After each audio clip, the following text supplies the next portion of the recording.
بسم اللہ الرحمن الرحیم الحمد للہ رب العالمین والصلاة والسلام علی من لا نبی بعدہ اما بعد۔ اس چینل کا مشاہدہ کرنے والے محترم بھائیوں اور بہنوں، السلام علیکم ورحمۃ اللہ وبرکاتہ۔ محترم بھائیوں اور بہنوں، آج ہم آپ کے سامنے الدروس العلمیہ الشرعیہ یعنی کہ علمی اور شرعی دروس کے برنامج کا ایک نیا سلسلہ شروع کر رہے ہیں، اور جس کا عنوان ہے وَأَذِّن فِي النَّاسِ بِالْحَجِّ۔ یہ دروس اور یہ محاضرات 4 چھوٹی چھوٹی قسطوں پر مشتمل ہیں، جن کے ذریعہ ہم فریضہ حج اور اس کی فضیلت، 10 ذی الحجہ کے فضائل، یوم عرفہ اور اس کے اندر کیے جانے والے اعمال کے بارے میں، اور وہ اعمال جو جن کا ثواب حج کے برابر ہے، ان سب کے بارے میں انشاءاللہ تعالی گفتگو کریں گے۔ تو سب سے پہلے پروگرام وَأَذِّن فِي النَّاسِ بِالْحَجِّ کا یہ پہلا ایپیسوڈ، پہلا حلقہ شروع کرتے ہیں، اور جس کے اندر ہم رکنیت حج اور اس کی فضیلت سے متعلق 3 اہم پوائنٹس پر گفتگو کریں گے۔ تو سب سے پہلے نمبر 1، حج کیا ہے؟ حج یہ ارکان اسلام کے اہم رکنوں میں سے ایک اہم رکن ہے، اور جیسا کہ اللہ کے رسول صلی اللہ علیہ وسلم نے بیان فرمایا کہ بنی الاسلام علی 5، کہ اسلام کی بنیاد 5 چیزوں پر قائم ہے۔ انہی میں سے ایک یہ بھی ہے کہ وحج البیت من استطاع الیہ سبیلا، کہ بیت اللہ شریف کی زیارت کرنا اس شخص کے لیے جو اس کی طاقت رکھے، متفق علیہ۔ اور طاقت رکھنے والے ہر مسلمان پر اللہ رب العالمین نے حج کو فرض قرار دیا ہے۔ اللہ رب العالمین نے فرمایا کہ وَلِلَّهِ عَلَى النَّاسِ حِجُّ الْبَيْتِ مَنِ اسْتَطَاعَ إِلَيْهِ سَبِيلًا وَمَنْ كَفَرَ فَإِنَّ اللَّهَ غَنِيٌّ عَنِ الْعَالَمِينَ،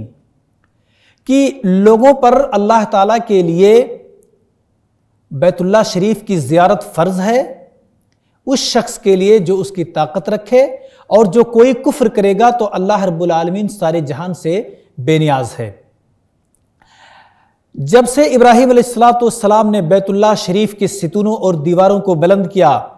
اور اللہ رب العالمین کے فرمان کے مطابق لوگوں کے اندر حج کی منادی کی،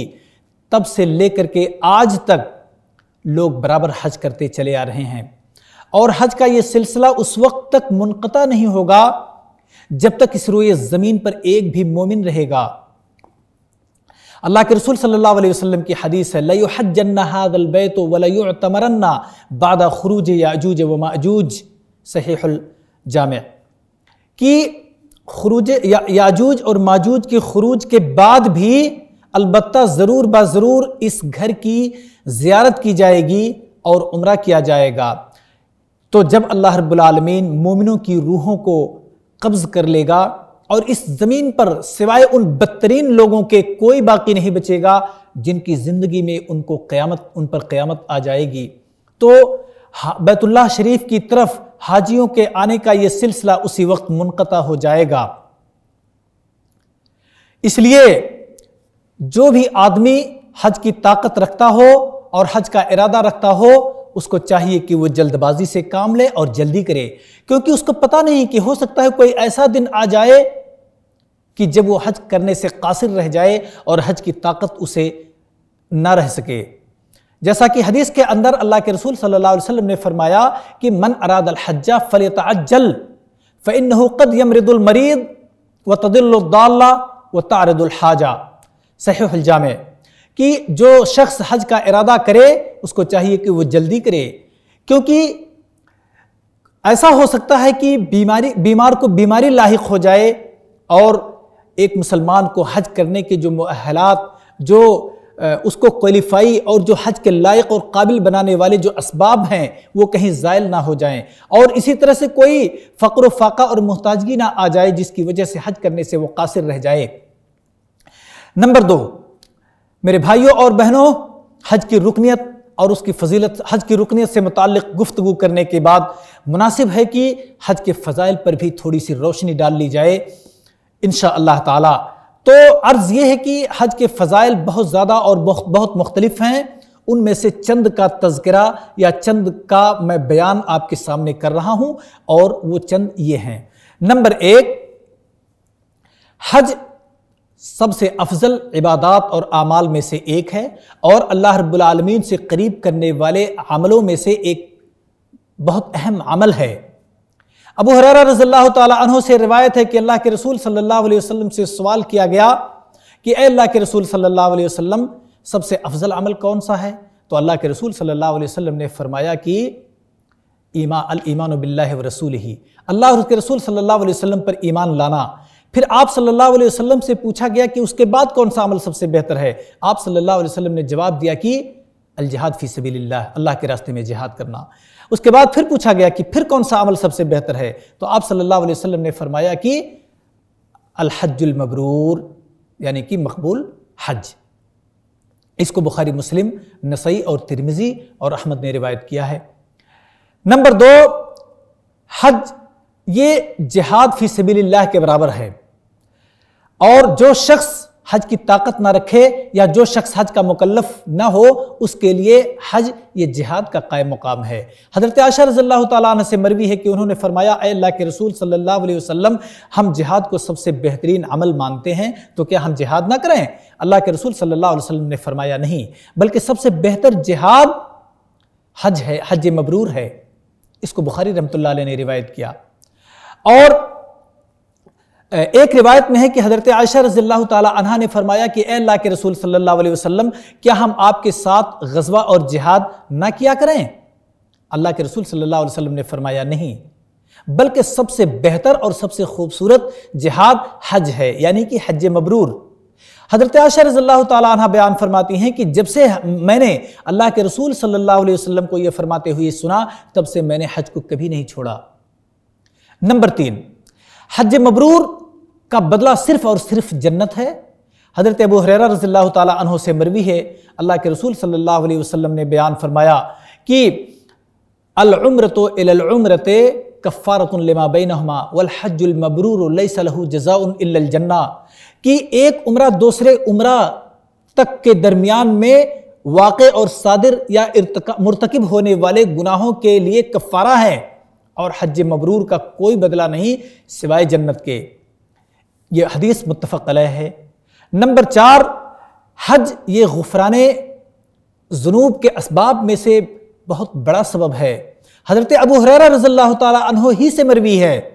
انہوں نے فرمایا کہ میں نے اللہ کے رسول صلی اللہ علیہ وسلم کو یہ فرماتے ہوئے سنا کہ من حج للہ فلم یرفث ولم یفسق رجع کیوم ولدتہ امہ، کہ میں نے اللہ کے رسول صلی اللہ علیہ وسلم کو یہ فرماتے ہوئے سنا ہے کہ جس نے اللہ کے لیے حج کیا اور دوران حج اس نے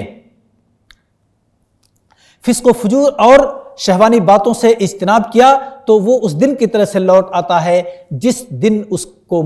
کی ماں نے اسے پیدا کیا تھا۔ نمبر 5، کثرت سے حج اور عمرہ کرنا یہ فقر اور فاقہ کو دور کرتا ہے۔ اللہ کے رسول صلی اللہ علیہ وسلم کی حدیث ہے کہ حج اور عمرہ کو پے در پے کیا کرو، کیونکہ ان کو پے در پے کرنا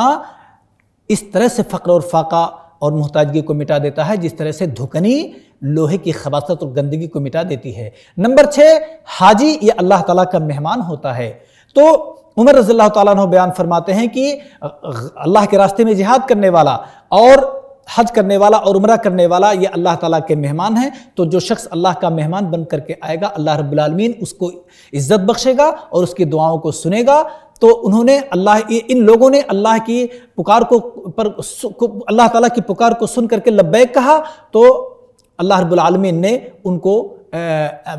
ان کے سوال کا جواب دیا اور ان کے مطالبات کو پورا کیا، اور جو کچھ انہوں نے دعا مانگا اللہ رب العالمین نے دیا۔ نمبر 3، حج کے احکام اور فوائد سے متعلق چند باتیں آپ کے سامنے بیان کر دی جائیں۔ تو سب سے پہلی بات تو یہ ہے کہ حج کے اندر بیت اللہ شریف کی تعظیم ہے، اور اس لیے کہ بیت اللہ شریف یہ اللہ تعالیٰ کی نشانیوں میں سے ایک نشانی ہے، تو جو حج کرے گا گویا کہ اس نے اللہ تعالیٰ کی تعظیم کی۔ اللہ رب العالمین کا فرمان ہے کہ وَمَن يُعَظِّمْ شَعَائِرَ اللَّهِ فَإِنَّهَا مِن تَقْوَى الْقُلُوبِ کہ جو شخص اللہ تعالیٰ کی نشانیوں کو عزت دے گا تو بے شک یہ دلوں کے تقوی کا ایک حصہ ہے۔ نمبر 2، حج کے اندر مسلمانوں کی الفت اور محبت کا ظاہرہ ہے۔ سارے مسلمان مختلف جگہوں سے آ کر کے مختلف رنگ، مختلف لون اور مختلف نسل، مختلف وطن سے ہونے کے باوجود ایک رب کی عبادت کرتے ہیں، ایک جگہ جمع ہوتے ہیں اور ایک گھر کا طواف کرتے ہیں، تو سارے کے سارے لوگوں کا مقصد ایک ہی ہوتا ہے اور ساری امت گویا کہ ایک مومن کے دل پر جمع ہو جاتی ہے اور اکٹھا ہو جاتی ہے۔ نمبر 3، اس کے اندر امام الحنفاء حضرت ابراہیم علیہ السلام اور ان کے بیٹے اسماعیل علیہ السلام کی سنت کی اتباع ہے اور سید المرسلین محمد صلی اللہ علیہ وسلم کی سنت کی بھی اتباع ہے۔ اور نمبر 4، اس حج کے اندر اس توحید کا اعلان ہے جس توحید کے ساتھ اللہ رب العالمین نے اپنے انبیاء کو مبعوث فرمایا ہے، تو چنانچہ قولاً اور عملاً اس کے اندر اس کا اظہار بھی ہوتا ہے۔ جب حاجی حج کے لیے جاتا ہے تو تلبیہ پکارتا ہے، تلبیہ میں کہتا ہے کہ لبیک اللہم لبیک، اے اللہ میں حاضر ہوں، اے اللہ میں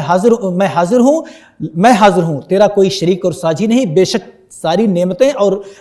ساری تعریفیں اور ساری نعمتیں تیرے لیے ہیں اور ساری بادشاہت تیرے لیے ہے، تیرا کوئی شریک اور ساجی نہیں ہے۔ تو اسی طرح سے اللہ تعالیٰ کے فرمان کے مطابق اللہ رب العالمین حاجیوں کو جس طرح جہاں رکنے کا اور چلنے کا حکم دیا ہے اسی طرح حاجی چلتا ہے، پھرتا ہے، رکتا ہے اور اسی کے حساب سے قربانی کرتا ہے، اپنا سر مڑواتا ہے اور اللہ کے رسول صلی اللہ علیہ وسلم کی اتباع اور اقتداء کرتا ہے اس کے اندر۔ اسی کے ساتھ آج کا یہ حلقہ اپنے اختتام کو پہنچتا ہے۔ وآخر دعوانا ان الحمد للہ رب العالمین۔ والسلام علیکم ورحمۃ اللہ۔